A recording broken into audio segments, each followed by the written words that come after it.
In 1952, Gene Kelly pushed a 19-year-old dancer so hard during rehearsals that she collapsed in exhaustion and broke down in tears under a piano. But that was just the beginning. Now, his former co-stars are finally exposing the dark truth. French kisses that weren't in the script, cruel mind games, and the shocking behavior that made Hollywood's biggest stars refuse to work with him again. This is the real Gene Kelly they've been afraid to talk about. Gene Kelly's story started in a small neighborhood in Pittsburgh.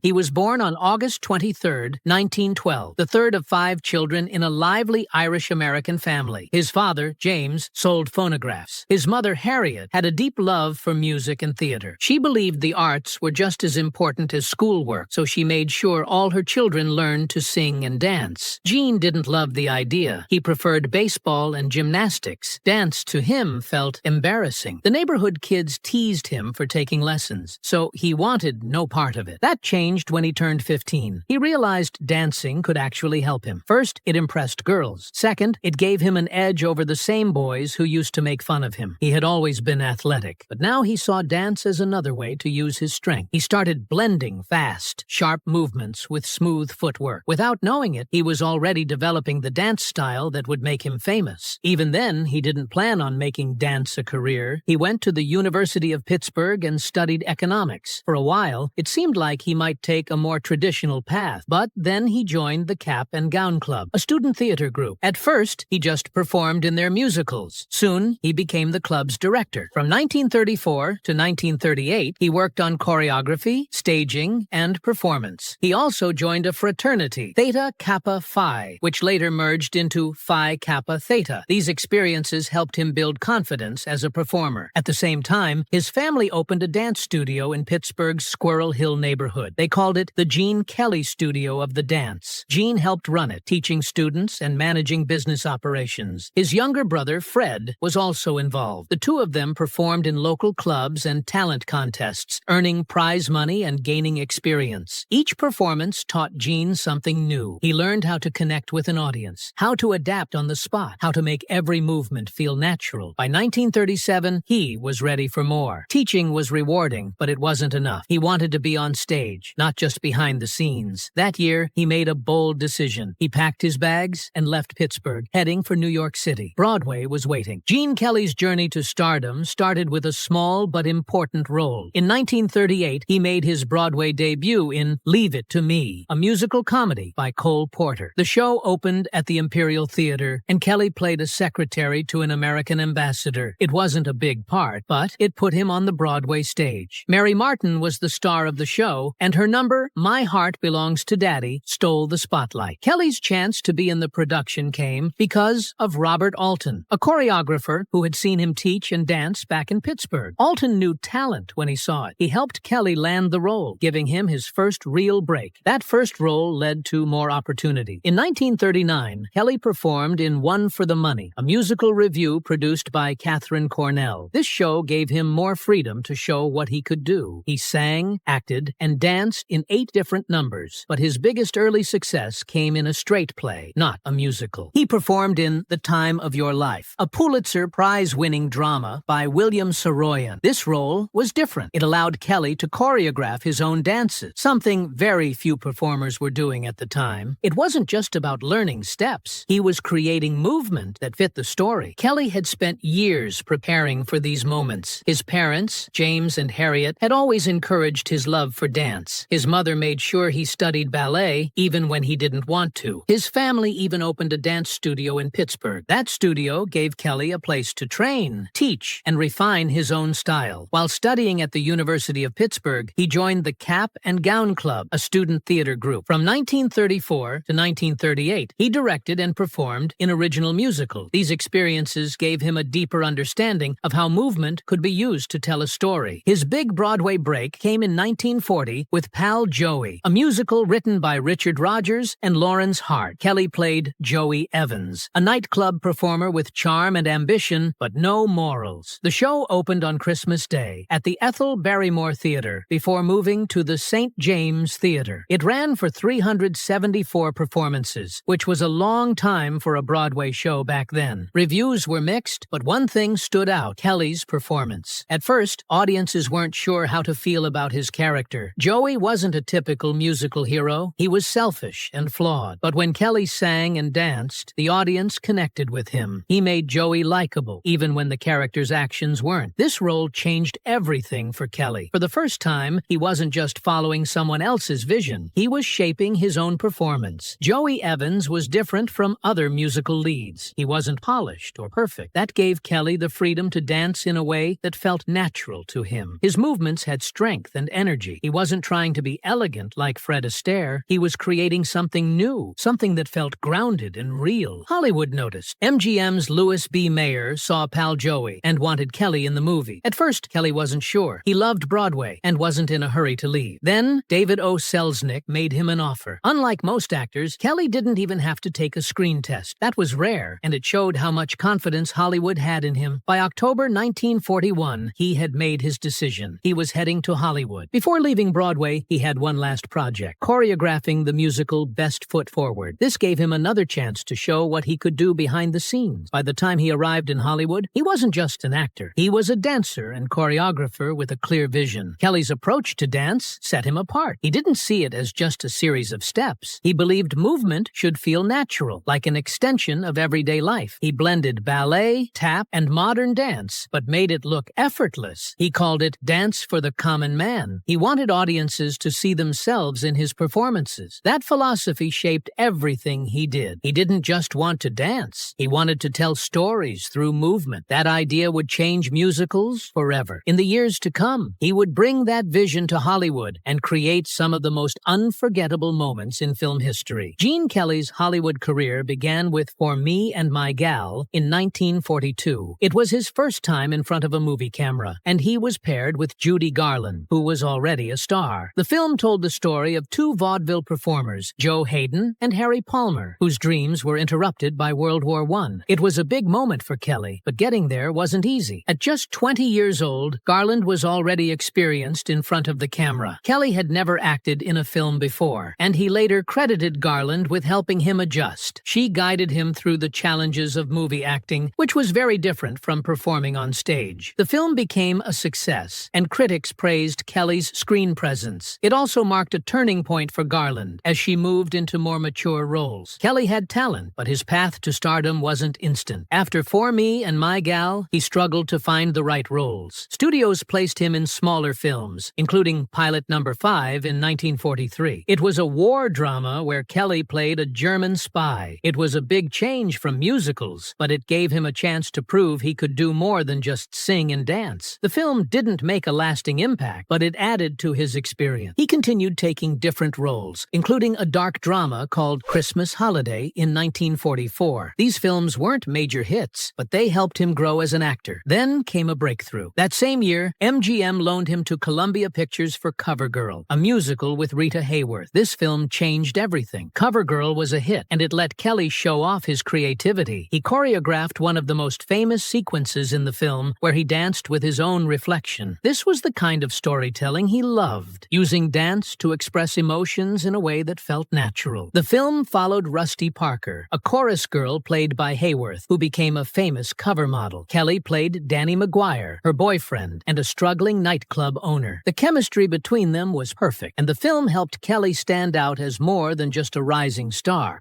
By 1945, he was ready for something even bigger. That year, he starred in Anchors Aweigh, a musical comedy with Frank Sinatra. The film is famous for a groundbreaking dance sequence where Kelly dances with Jerry the Mouse from Tom and Jerry. At first, the plan was to use Mickey Mouse, but Walt Disney refused. Kelly pushed forward, and MGM animators William Hanna and Joseph Barbera created the scene instead. It was a huge achievement, blending live action with animation in a way no one had done before. The film followed two sailors, Joe Brady and Clarence Doolittle, on a 4-day shore leave in Hollywood. They met a young boy and his aunt, an aspiring singer, and set out to help her land an audition. The mix of comedy, music, and animation made it one of the most memorable films of the era. It was nominated for 5 Academy Awards and won for Best Scoring. More importantly, Anchors Aweigh started a lasting partnership between Kelly and Sinatra. They worked together again in Take Me Out to the Ball Game Fame and On the Town, both in 1949. By then, Kelly was no longer just a promising talent. He was one of Hollywood's biggest stars, and he was only getting started. Gene Kelly was always pushing boundaries. In The Pirate, 1948, he played Seraphin, a traveling performer who pretends to be a feared pirate to win the heart of a woman played by Judy Garland. It was a musical unlike anything MGM had done before. Directed by Vincente Minnelli, the film was bold, extravagant, and filled with big dance sequences. Kelly was at the center of it all, blending comedy with intense physical movement. When the film was released on June 10, 1948, it didn't perform as expected. It cost nearly $3.8 million to make, but earned just under $3 million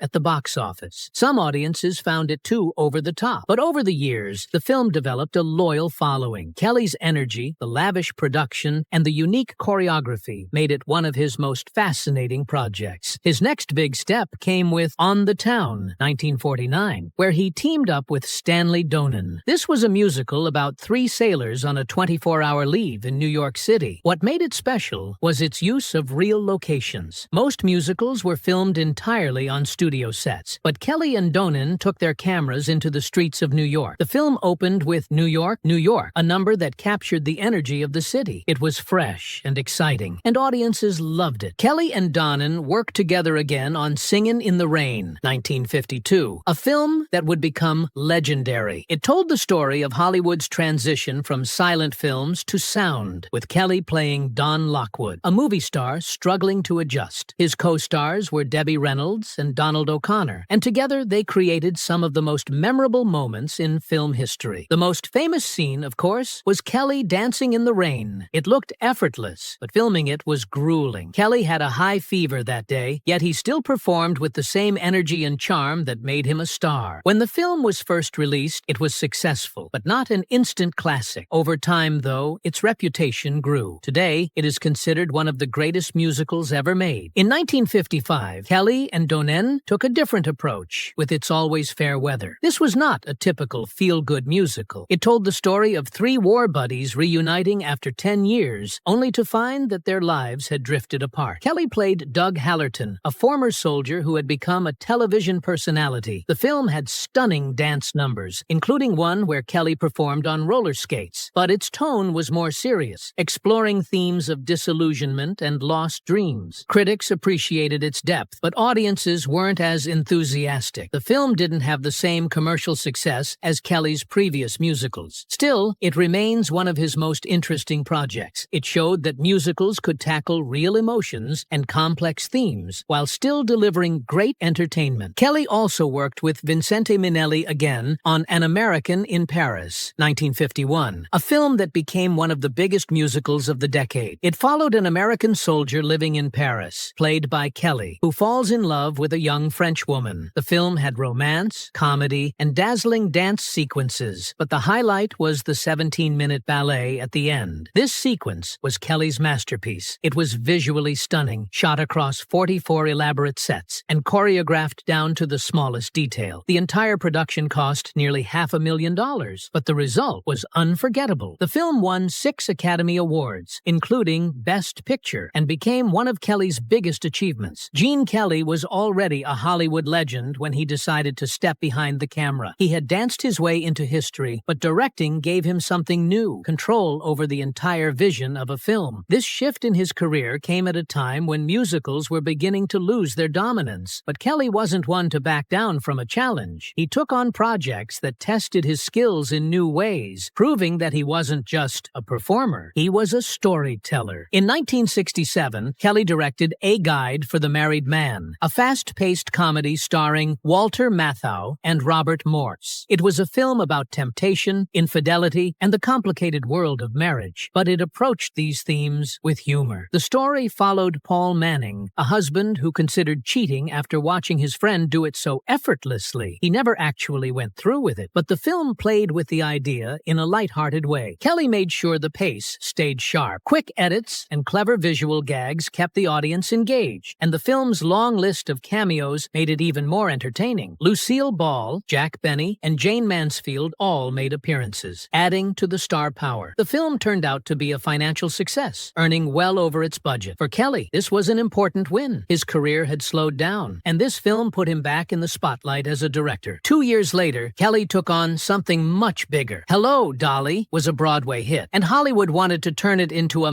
massive musical spectacle. The film starred Barbra Streisand as the determined matchmaker Dolly Levi. Walter Matthau played the grumpy millionaire she set her sights on, and a young Michael Crawford played a lovesick store clerk. The legendary Louis Armstrong even made an appearance, performing the iconic title song. Kelly knew how to handle musicals, but Hello, Dolly was on another level. The sets were enormous, the costumes extravagant, and the dance sequences involved huge crowds. Every detail had to be perfect. Kelly's experience with choreography helped him pull it all together. The grand musical numbers blended seamlessly with the story, keeping the film from feeling like a series of separate performances. One of the most talked about parts of the film was Streisand's casting. She was just 26 at the time, much younger than the Broadway version of Dolly. Some critics thought she wasn't the right fit, but Kelly believed in her. He worked closely with her during filming, helping her bring energy and charm to the role. Despite mixed reviews at first, the film went on to win 3 Academy Awards and earned multiple nominations, including Best Picture. Over time, it became one of the most beloved musicals of its era. Even when traditional musicals started fading in Hollywood, Kelly found new ways to keep the genre alive. In the 1970s, he became involved in That's Entertainment, a series of documentary films celebrating classic MGM musicals. The series featured clips from legendary films like An American in Paris and Meet Me in St. Louis. Kelly not only hosted and narrated parts of these films, but also provided behind-the-scenes stories. His involvement gave the series an authenticity that made it a hit with audiences who loved classic Hollywood. Gene Kelly was a perfectionist. He didn't just want a great performance, he demanded it. Every movement had to be sharp, every step had to be flawless, and every scene had to be better than the last. That kind of obsession made him a legend, but it also made him difficult to work with. His co-stars often found themselves pushed to their limits, sometimes to the point of exhaustion. Debbie Reynolds learned this the hard way while filming Singin' in the Rain. She was only 19, with almost no dance experience, yet Kelly expected her to match his skill. Rehearsals lasted 15 hours. The routines were grueling. By the end of the day, her feet would be bleeding. She later called him a cruel taskmaster because no matter how hard she worked, it was never enough. Kelly had doubted her from the beginning. He didn't think she was the right choice for the role, and he made that clear. But Reynolds refused to quit. She pushed through the pain and the pressure, determined to prove him wrong. Even after long hours of rehearsals, she would practice in secret, sometimes crying under a piano from exhaustion. Years later, she admitted that surviving Kelly's training was harder than giving birth. But the difficulties weren't just physical. During their first on-screen kiss, Reynolds expected a simple, chaste moment. Instead, Kelly caught her off guard and turned it into a deep French kiss. She was shocked. This was her first major role, and she was already under immense pressure. But Kelly was the star. He was also the co-director. She had no choice but to go along with it. She wasn't the only actress who struggled with him. Esther Williams, a champion swimmer turned actress, had a miserable time working with Kelly on Take Me Out to the Ball Game. He was insecure about her height and constantly tried to make their dance scenes look right. His attention to detail was extreme. Williams later said she felt like an accessory to his performance rather than an equal. Kelly's need for control didn't stop at filmmaking. He was competitive in everything he did. Even a casual volleyball game became a battle. He played with so much intensity that he once broke his ankle during a match. It wasn't just about having fun. He had to win. That same drive made him a pioneer in Hollywood musicals, but it also made him exhausting to be around. When he directed Hello, Dolly in 1969, tensions ran high, especially between him and Barbra Streisand. She was new to film, but she wasn't afraid to speak her mind. In her memoir, she wrote about a moment when Kelly was especially harsh with a female dancer. She called him out, but he dismissed her concerns. He believed tough training was necessary, something he had always demanded from his dancers. Walter Matthau, another star of the film, made things even worse. He had no patience for Streisand and openly belittled her. She had good ideas, but every time she spoke up, he pushed back. One argument got so heated that he questioned why she even had a say in the film. The hostility on set was impossible to ignore. Despite all of this, Hello, Dolly became a hit. Streisand won an Academy Award, but the experience left her shaken. Hollywood was still a man's world, and she had to fight just to be heard. On CoverGirl, girl, Columbia Pictures gave him complete control. He used trick photography to create a scene where he danced with himself, something no one had done before. The result was groundbreaking, but his relentless approach made collaboration difficult. His partnership with Stanley Donen showed how complicated working with him could be. At first, Donen saw Kelly as a mentor. Together, they made classics like Singin' in the Rain, but as Donen grew more confident, their relationship fell apart. Kelly struggled to share creative control, and their collaboration eventually ended. Kelly pushed himself and everyone around him, but there was another side to him. Beneath his confidence, he had insecurities. He knew he was an incredible dancer, but when it came to acting, he wasn't always sure of himself. He wanted to be taken seriously, but deep down, he had doubts. Some of his co-stars saw this up close. He worked his dancers to exhaustion because he wanted everything to be perfect. He was tough, but part of that came from his own fears of not being good enough. His insecurities even showed in small ways. Esther Williams, who starred with him in Take Me Out to the Ball Game, once revealed that Kelly didn't like how tall she was. He actually asked her to slouch in scenes so he wouldn't look shorter. Gene Kelly married Betsy Blair in 1941. At the time, they were one of Hollywood's most admired couples. They weren't just known for their talent. They were also famous for hosting energetic parties at their Beverly Hills home. One of their favorite activities was a highly competitive game of charades that guests called The Game. But their marriage wasn't just about glamour. It was also shaped by the tense political climate of the time. Blair was passionate about human rights and social justice. She supported left-wing causes, which made her a target during the McCarthy era. She was never a member of the Communist Party, but that didn't matter. The blacklist didn't just target actual communists. It went after anyone with progressive views. Her acting career suffered. Roles she had lined up disappeared. Job offers stopped coming. Kelly stood by her, but the pressure of Hollywood's scrutiny was immense. He was one of MGM's biggest stars, and his image mattered. Their marriage began to struggle under that weight. By 1957, they divorced. Blair left Hollywood and moved to Europe, where she found more opportunities. In her memoirs, she wrote about her years with Kelly. She admitted that, despite his support, she often felt overshadowed by his success. She didn't want to be known only as Mrs. Gene Kelly. She wanted her own identity. 3 years later, Kelly married Gene Coyne. She was a dancer and choreographer who had worked with him for years. She had been married to director Stanley Donen, but her history with Kelly went back much further. They met at his family's dance studio in Pennsylvania. For years, they had been close friends. After Kelly's divorce, their relationship became something more. With Coyne, Kelly's life changed. He stepped back from the fast-paced Hollywood lifestyle and focused more on family. They had 2 children, Timothy and Bridget. Coyne gave up her own career to raise them. Kelly took fewer projects, choosing work that let him stay close to home. For the first time, he wasn't just thinking about his next big film. He was building a life centered around his family. But their time together was short. In 1973, Coyne was diagnosed with leukemia. The illness progressed quickly, and she passed away that same year. Her death left Kelly devastated. He became a single father, raising their children while continuing to work in film. But his priorities had changed. Family came first. He turned down jobs that would take him away from home for too long. His children later said that, despite his fame, he was always there when they needed him. Kelly's marriage to Coyne was not without controversy. She had been married to Stanley Donen, who had been Kelly's creative partner for years. They had worked together on some of Hollywood's greatest musicals. When Coyne left Donen for Kelly, it didn't just end their marriage. It ended Donen and Kelly's professional relationship as well. Hollywood was a small world, and such personal decisions had lasting effects. But for Kelly and Coyne, it wasn't about career moves. It was about a connection that had existed long before their romantic relationship began. Kelly had 3 children, Carrie from his first marriage, Timothy and Bridget from his second. After Coyne's death, he focused on being a father. He was already a Hollywood legend, but he no longer lived for the spotlight. He chose work carefully, avoiding projects that would take him away for too long. His children later spoke about how much time he spent with them. He had built a career based on movement, rhythm, and storytelling. But in the end, his greatest commitment was to his family. By the 1990s, Kelly's health began to fail. In 1994, he suffered a stroke. A second stroke followed in 1995, leaving him severely weakened. His third wife, Patricia Ward Kelly, whom he had married in 1990, cared for him during this time. His condition continued to decline. On February 2nd, 1996, 1986, Gene Kelly passed away in his sleep at the age of 83. Hollywood mourned the loss of a legend. Tributes came from across the industry. Debbie Reynolds, his Singin' in the Rain co-star, called him a genius and a mentor. He had changed the way dance was filmed, blending athleticism with artistry in a way no one had before. His influence on film was undeniable, but beyond the fame and the accolades, Kelly was a man who valued his family above all else. Through success, loss, and personal challenges, that was the one thing that never changed.